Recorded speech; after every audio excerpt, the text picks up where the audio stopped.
Boa noite a todos. Estamos aqui mais uma vez para realizar a nossa reunião virtual, que faz parte da nossa programação de estudos da nossa casa, o Centro Espírita União e Amor. Em razão do momento em que estamos vivendo, que nos impede de ter as reuniões presenciais, nós estamos utilizando da tecnologia para nos mantermos ligados e realizando as nossas atividades de estudo, de reflexão e de melhoria de cada um de nós. Hoje, a nossa reunião de segunda-feira, normalmente nós utilizamos alguns temas do Evangelho, do Livro dos Espíritos e temos diversos para nossa reflexão. Nós vamos dentro em pouco iniciar com a nossa prece e depois em seguida o nosso estudo de uns 30 minutos aproximadamente. Agradeço a todos por estarem aqui conosco, fazendo essa corrente de vibração, de amor, de vibração de atuação no bem. E é assim então que nós evocamos o Mestre Jesus, que está sempre junto de nós. Ele disse que sempre estaria junto de nós, para que nos acompanhe também nesta hora. Mestre querido, reunidos estamos para mais um momento de estudo, de reflexão, em torno dos seus ensinos, que sabemos ser a bússola que nos conduz ao Pai. Nós agradecemos por esta oportunidade, Mestre Jesus. E nós agradecemos ainda aos benfeitores da nossa casa que nos acompanham nessa hora, aqueles que muito antes de nós chegarmos para a nossa reunião já nos preparam o ambiente para que nós possamos realizar aqui na Terra a nossa reunião. Agradecidos então, pedimos a colaboração dos benfeitores com todos nós que estamos aqui unidos nesse canal para estudarmos um pouco mais. Assim, Mestre querido, contamos sempre com a sua ajuda, para que tenhamos ouvidos de ouvir, que tenhamos abertura de raciocínio e de pensamentos para absorvermos as suas lições. Assim, pedimos a sua permissão, Mestre Jesus, e pedimos a permissão de Deus, o nosso Pai, para que nós possamos dar por iniciada a nossa reunião de estudos dessa noite. Que assim seja, graças a Deus. O tema nosso de referência dessa noite está no Evangelho segundo o Espiritismo. Sabemos que o Evangelho faz parte da codificação básica que Allan Kardec nos deixou. E esse livro foi estruturado por Allan Kardec, por orientação dos benfeitores que o acompanharam nesse trabalho da codificação, utilizando-se de passagens do Novo Testamento, onde os evangelistas registraram as diversas passagens que vivenciaram com Jesus, pelo menos 2 deles, outros ouviram contar, buscaram fazer as suas pesquisas e também assim escrever os seus evangelhos.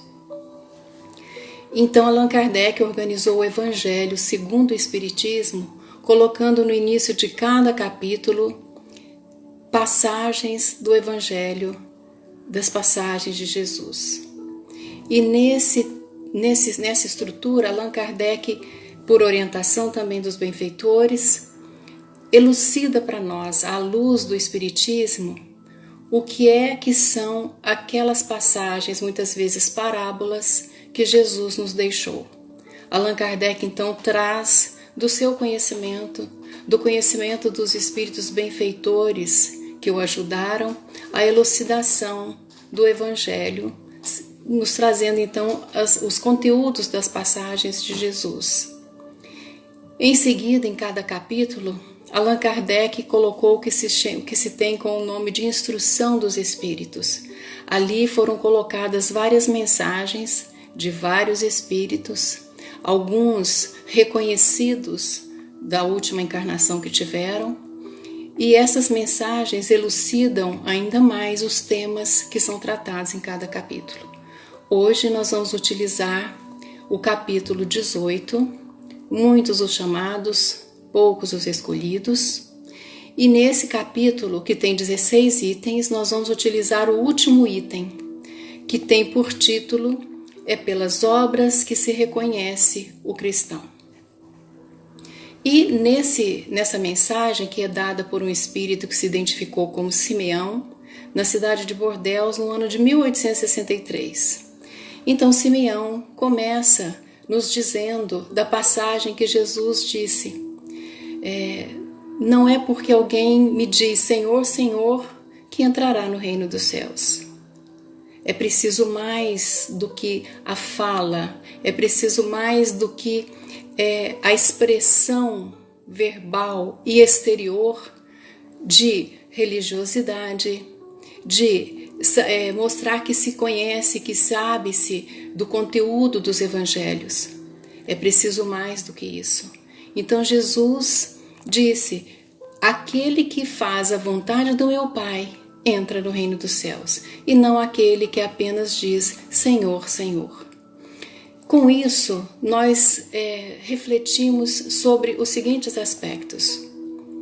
Aqueles que buscam religiosidade, aqueles que exercitam religiosidade, mas de uma maneira externa, de uma maneira superficial, sem realmente entrar no âmago. Esses são aqueles a quem Jesus se referia quando disse: não apenas é preciso que se diga Senhor, Senhor, porque palavras soltas ou palavras ditas da boca para fora não são suficientes para que nós nos credenciemos como cristãos verdadeiros, aqueles que realmente seguem os ensinos de Jesus. Então, nessa mensagem que Simeão nos traz, ele diz sobre essa passagem para nos elucidar sobre esse ponto de que muitos, e por muitos séculos, muitos de nós fizemos isso, se ativeram às expressões externas de religiosidade, muitos rituais, muitos atos formais, mas sem mover centímetro em relação à melhoria íntima, em relação a extirpar de nós os nossos vícios morais. Então repetimos por séculos e séculos rituais ligados sim ao cristianismo, mas criados pelo homem. E essa criação humana veio para satisfazer necessidades materiais, conveniências materiais, nos afastando da essência do cristianismo. E é por isso que Jesus, quando nos deixou as suas mensagens, ele já previa que isso aconteceria. E ele nos disse que em tempo oportuno ele pediria ao Pai e assim enviaria a nós um Consolador que faria-nos relembrar tudo o que Jesus tinha nos ensinado e muito mais. E que esse Consolador ficaria conosco para todo sempre. Como é que nós identificamos esse Consolador? O Espiritismo, porque ele veio restaurar, fazer renascer todo o ensinamento de Jesus, que ao longo dos séculos nós, humanidade, deturpamos bastante. E nessa mensagem Simeão faz referência a isso, quando ele nos diz que a árvore da vida, que é o cristianismo, foi decepada, foi mutilada e foi inclusive crestada nas suas folhas, de tal forma que, embora seja essa árvore uma árvore possante, ela não conseguia ou não tem conseguido fazer cobrir todos aqueles que a buscam com a sua sombra renovadora. Nós sabemos que ao longo dos séculos, por conveniência, por ignorância muitas vezes, mas muitas vezes por conveniência nossa, nós viemos deturpando o significado dos ensinos de Jesus. Viemos muitas vezes fazendo interpretações que nos garantiam conforto de que nós estávamos fazendo o que Jesus tinha prescrito. Mas em verdade não. E essa árvore do cristianismo, que Jesus sabia que pela nossa inferioridade nós a deturparíamos, e mais tarde ele pediria ao Pai para que de uma outra forma pudesse nos ajudar mais uma vez, enviando esse Consolador, o Espiritismo. Por que não seria personificado em alguém? Porque ele disse que ficaria conosco todo o tempo. Alguém que viesse e ficasse personificado seria uma encarnação, que teria uma duração, por mais longa que fosse, de uma vida. Então não ficaria conosco por todo o tempo. E o Espiritismo, da forma como veio, em vários pontos, ao mesmo tempo, comunicações foram recebidas dos espíritos por diversos médiuns, em diversos lugares, em diversos países, garantindo que não ficasse de uma maneira personificada, que pudesse ser deturpado pelo caráter desse alguém, mesmo que fosse um alguém bem intencionado. Sabemos que nós interferimos nas obras que nós atuamos, é natural isso, mas o Espiritismo tendo vindo como veio, e Allan Kardec sendo responsável por reunir tudo isso numa obra que ficasse solidificada como a codificação, nós teríamos garantido a isenção de não ter nenhuma interferência pessoal a mais uma vez deturpar o ensino de Jesus. Então, aqueles de nós que ao longo dos séculos, com intenção de servir a Deus, com a intenção de fazer o que agradava a Deus, nós buscamos e criamos rituais vários, mas sem ir no âmago da questão, que Jesus pontuou, mas nós não tínhamos maturidade do nosso senso moral para conseguir apreender o que Jesus nos dizia. Mas hoje, chegada a hora, e esse hoje já tem um tempo, o Espiritismo veio, e hoje mais ainda, com a compreensão mais dilatada que nós já possuímos, nós podemos voltar para a árvore da vida, que é o cristianismo, e não mais deturpá-la, e não mais danificá-la ao ponto de ela não poder acolher aquele, nas palavras de Simeão, aquele viajor sedento que buscava essa árvore para se refazer sob a sua fronde. Quantos nós sabemos que, frente às necessidades, aos desafios que nos são impostos para todos nas nossas encarnações, buscam, por vezes perdidos, auxílio nas religiões e muitas vezes se desapontam muito. Buscam o fruto da vida, mas não encontram nessa árvore da vida esse fruto, porque ela foi deturpada. E por ter sido deturpada, danificada, não produz esse fruto da vida. E é onde nós encontramos muitos desconsolados, desiludidos em relação às religiões. Porque sabemos que muitas delas, apesar de se dizerem cristãs, em verdade não o são. Em verdade, carregam a bandeira do cristianismo. Utilizam o cristianismo como fachada, mas no seu cerne, no seu interior, não se tem a seiva viva do cristianismo. E isso, como Allan Kardec nos diz em outro momento do Evangelho, tem sido responsável diretamente pelo número de incrédulos que nós sabemos existirem por aí. Mas hoje nós temos a oportunidade renovada.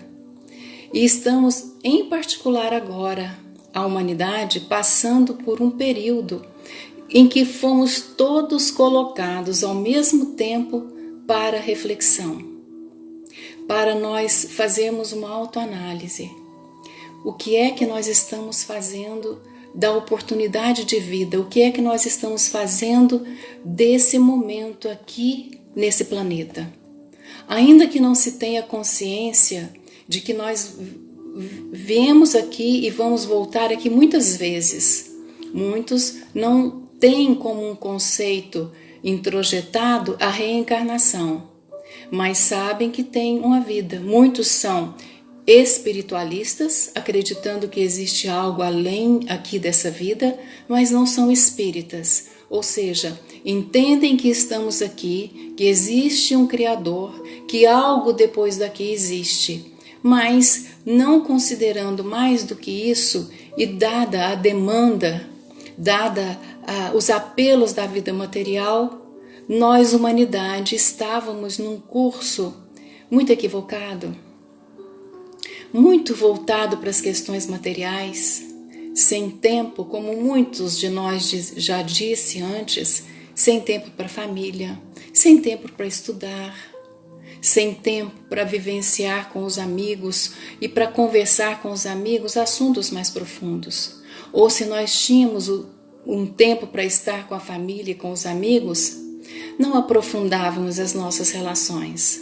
Estamos sendo chamados nesse momento a fazer esse recolhimento, a voltarmos-nos para as nossas famílias, a voltarmos-nos para uma vida mais interior, fisicamente no sentido do lar, mas sobretudo para uma vida interior nossa de espíritos imortais. E é assim então que Simeão nos diz que o verdadeiro cristão, aquele que faz, como Jesus diz, a vontade de meu Pai, é aquele que busca se melhorar a cada dia. É aquele que reflete nas suas ações aquilo que Jesus nos ensinou. Então, quando nós olhamos para alguém e queremos avaliar se esse alguém é ou não cristão verdadeiramente, são as suas ações, são as suas posturas, as suas atitudes frente ao próximo, sobretudo, que irão nos dizer se este é ou não um cristão verdadeiro. Além disso, quais são os esforços que esse alguém emprega para se melhorar? Quais são os esforços que esse alguém emprega para vivenciar a doutrina de Jesus? Ou esse alguém, como muitos ainda repetindo oportunidades, mas como aquele aluno repetente não aproveita de verdade a lição e vai precisar repetir mais uma vez o ano, no nosso caso a nossa encarnação, vem simplesmente repetindo verbalmente os conhecimentos, mostrando o conhecimento dos ensinos de Jesus, mas ainda não os vivenciando. Essa é a diferença crucial entre o verdadeiro cristão e o cristão de fachada. O verdadeiro cristão se importa com seu próximo. O verdadeiro cristão se lembra do resumo que Jesus nos fez da sua doutrina. Fazer ao outro aquilo que queremos que o outro nos faça. Bastaria unicamente nós seguirmos essa orientação de Jesus. Nenhum outro código moral precisaríamos mais. E o cristianismo é, através do código moral cristão, que são os evangelhos, a expressão das leis divinas. E essa expressão das leis divinas é que é capaz de nos conduzir ao Pai. Jesus disse que Ele era o caminho, a verdade. Era através dele que nós a seguiríamos e chegaríamos até Deus, o nosso Pai. E Ele, com todas as letras, nos deixou estampado o que é que nós precisaríamos fazer. E para facilitar as nossas vidas, Ele fez o resumo. Então, o verdadeiro cristão entende que somente quando traz para o seu cotidiano, para suas ações diárias, a vivência real dos ensinos de Jesus, através de fazer ao outro aquilo que queremos que o outro nos faça, é que nós vamos nos transformando e chegando cada vez mais próximo de ser o verdadeiro cristão. Em relação ao cristianismo, que Simeão, nessa mensagem que nós estamos utilizando para a nossa reflexão de hoje, nos traz, ele diz que além de podar, mutilar essa árvore, nós não fizemos com que aquele pedaço da árvore ou aquela parte da árvore que ainda esteja capaz de produzir bons frutos, que ainda esteja capaz de abrigar aquele que necessita de abrigo, nós deveríamos buscar aqueles que precisam desse abrigo e trazê-los para junto de nós, aqueles que estão se esforçando para se tornarem verdadeiros cristãos, aqueles que estão já conscientes do que é que nós viemos fazer aqui. Como é que nós devemos aproveitar esse tempo que nós temos aqui? Aqueles de nós que já têm essa consciência, nós somos concitados pelo próprio Simeão a buscar aqueles que ainda estão perdidos, aqueles que ainda estão sem rumo nessa vida e com isso sem condição de aproveitar melhor esse tempo aqui, sem condição de serem mais efetivos na sua encarnação. Simeão nos diz que nós deveríamos buscar esse alguém e dividir com esse alguém o fruto da vida que a árvore da vida produz. A árvore da vida, cristianismo.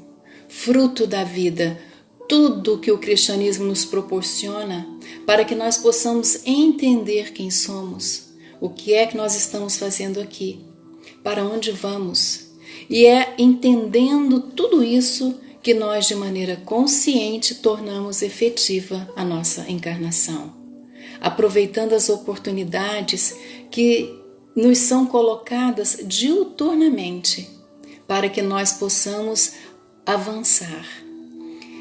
E nesse avanço, o que vai predominar é a maneira como nós encaramos as oportunidades.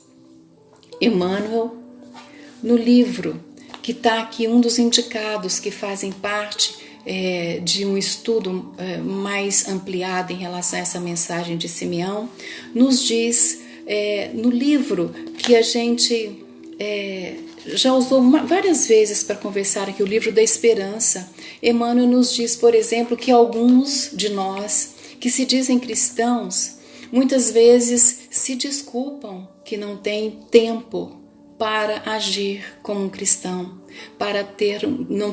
nós não temos tempo para nos doarmos em relação ao outro. Ou muitas vezes nós dizemos que nós não temos saúde suficiente. E aí nós paramos para pensar, e Chico Xavier? Como era a saúde de Chico Xavier nessa sua última encarnação?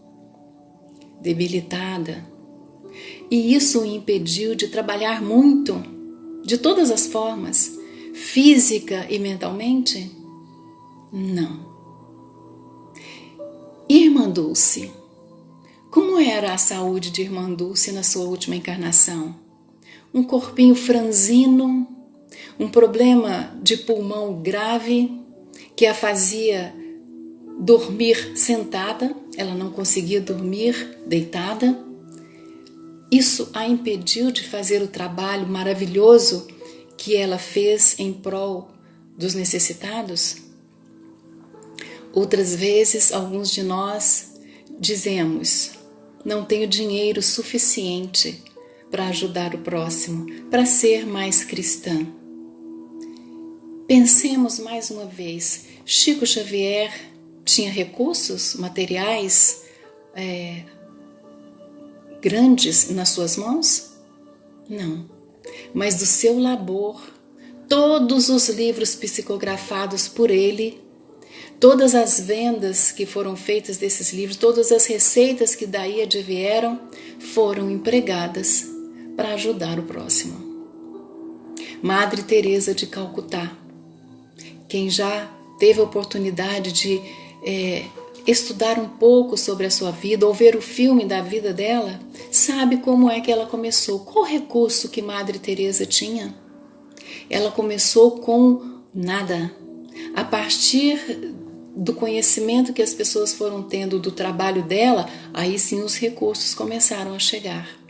Então dizer que nós não podemos fazer mais pelo outro porque não temos recursos materiais suficientes não é justificativa. Outros dizem, não tenho os companheiros melhores que eu precisava ter para fazer o meu trabalho. E Jesus? Quais foram os companheiros que Jesus escolheu para serem seus apóstolos, os seus discípulos? Eram homens prontos? Homens cultos? Homens instruídos?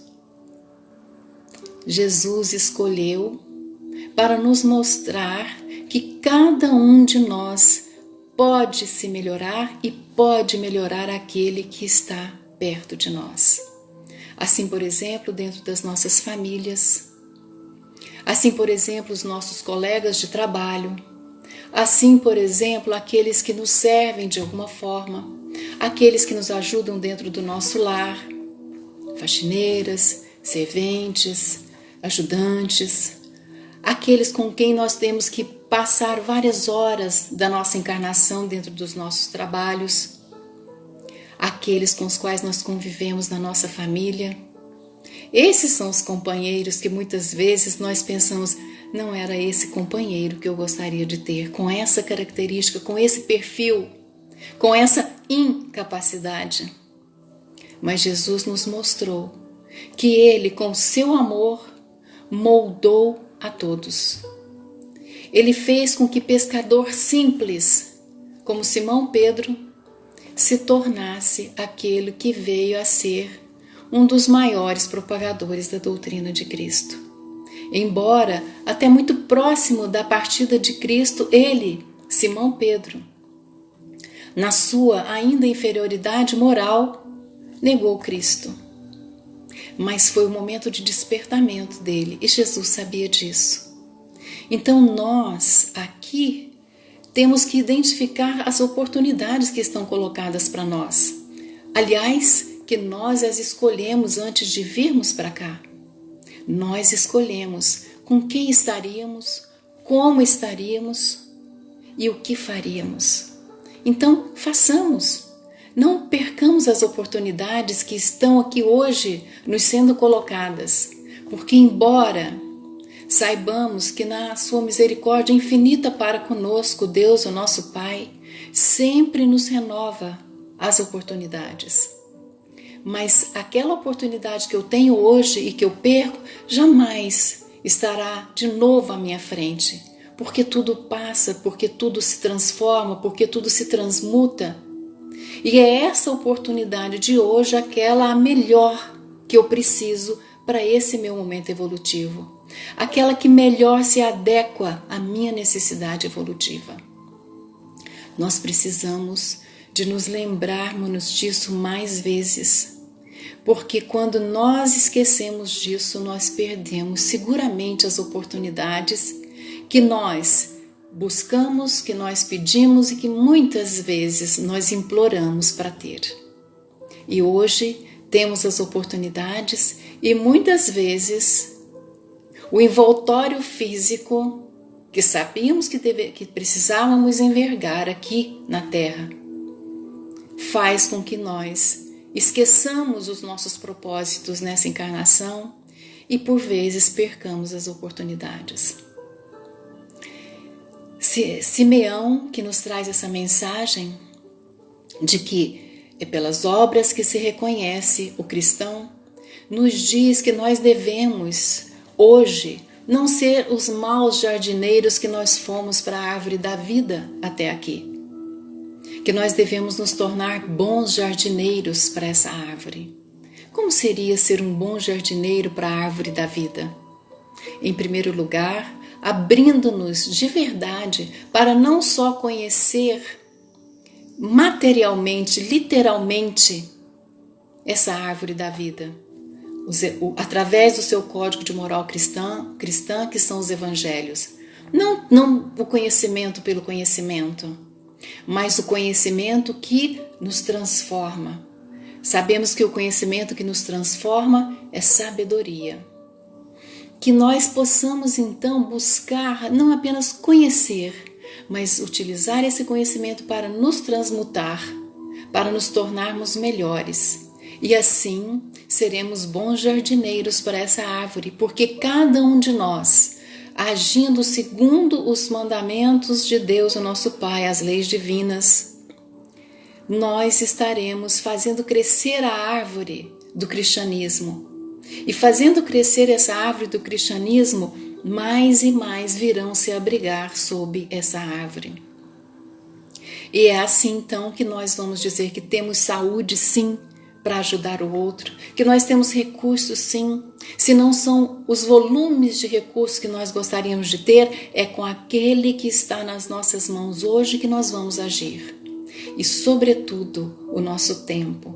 Esse é um recurso maravilhoso. e Deus nos renova esse recurso de maneira eterna.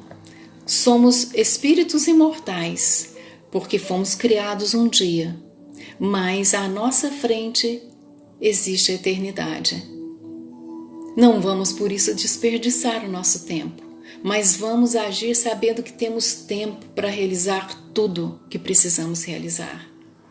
E saber que se nessa encarnação nós temos sob a nossa responsabilidade tantas demandas pessoais, familiares, da sociedade onde nós estamos, do templo religioso que nós frequentemos, mas nós precisamos abrir espaço na nossa agenda para vivenciar o que Jesus nos disse, fazer ao outro aquilo que queremos que o outro nos faça. E é quando nós entendemos que, abrindo espaço na nossa agenda para dar ao outro o nosso tempo, estamos dando de nós mesmos. Porque é fácil quando nós, por exemplo, temos algum recurso material que nós podemos dar daquilo que nos é supérfluo ao outro. Comprar um prato de comida, que é importante, comprar uma vestimenta, que é importante, comprar uma medicação, que também é importante. Mas se simplesmente nós tirarmos da nossa bolsa ou do nosso bolso o recurso para fazer essa compra, não estaremos dando do nosso tempo. É preciso que nós aprendamos a dar do nosso tempo. E Emmanuel, no livro Espírito da Verdade, mensagem 42, nos deixa uma questão. Que tenho executado na vida com as bênçãos de Deus? Que tenho executado na vida como, esqueci uma palavra, que tenho executado na vida como aplicação das bênçãos de Deus. Quais são as bênçãos de Deus que eu tenho? As mãos que mexem, que podem trabalhar, que podem servir, que podem ensinar. Os olhos que veem, a boca que fala, a cabeça, a mente que pensa, que raciocina, que encontra soluções. Tudo isso é bênção divina. Então Emmanuel nos deixa essa questão. Que tenho executado na vida como aplicação das bênçãos de Deus? É uma outra forma de nós vermos o que Jesus nos deixou. Fazer ao outro aquilo que queremos que o outro nos faça. Tenho utilizado os talentos que Deus colocou em nossas mãos, colocou em minhas mãos? Tenho utilizado? Como eu tenho utilizado? Essa é a pergunta que Emmanuel nos deixa no livro Espírito da Verdade, mensagem 42. Essa é a pergunta que nós devemos manter sempre conosco, porque ela vai nos ajudar a não sair do caminho reto. Porque se nós não respondermos essa pergunta a contento, segundo a nossa própria avaliação, é porque nós estamos deixando o caminho reto, que é a vivência do Evangelho de Jesus. Se o verdadeiro cristão se reconhece pelas suas obras, nós temos que nos autoavaliar sempre para sabermos onde estamos nessa qualificação. O que estamos fazendo com as bênçãos recebidas, como é a proposta de Emmanuel. E é assim então que esse nosso estudo se encerra, que essa questão fique para cada um de nós, para nos servir sempre de alerta, que tenho feito na vida como aplicação das bênçãos de Deus. Vamos então agora para a nossa oração final, agradecendo a Deus por mais essa oportunidade de estudos. Mestre Jesus, guia e modelo nosso na humanidade, nós te agradecemos as bênçãos, o amparo, a proteção, Mestre, a ajuda de sempre. Nós te agradecemos as oportunidades, Mestre Jesus, como esta que acabamos de ter, para refletirmos um pouco mais, Mestre Jesus, sobre os seus ensinamentos, que é o nosso guia que é o que nos conduz a Deus, o nosso Pai, que é o que nos permite chegar a ser verdadeiros cristãos. Mestre Jesus, nós te pedimos por todos aqueles que frequentam a nossa casa, aqueles que puderam estar presentes de alguma forma nesse momento e aqueles que não puderam, que recebam todos, Mestre Jesus, as vibrações de harmonia e de paz dessa hora, que possam todos repercutir essas vibrações, Mestre Jesus, nos ambientes onde estejam, sobretudo nos seus lares. Agradecemos aos benfeitores da nossa casa, que nos sustentaram nesse momento e que nos sustentam sempre. Agradecemos a Deus, o nosso Pai, pelos acréscimos de misericórdia que sempre nos concede. E assim pedimos a permissão de Deus, o nosso Pai, a permissão de Jesus, o nosso Mestre, para que possamos dar por encerrada a nossa reunião de estudos dessa noite. Que assim seja, Senhor. Graças a Deus.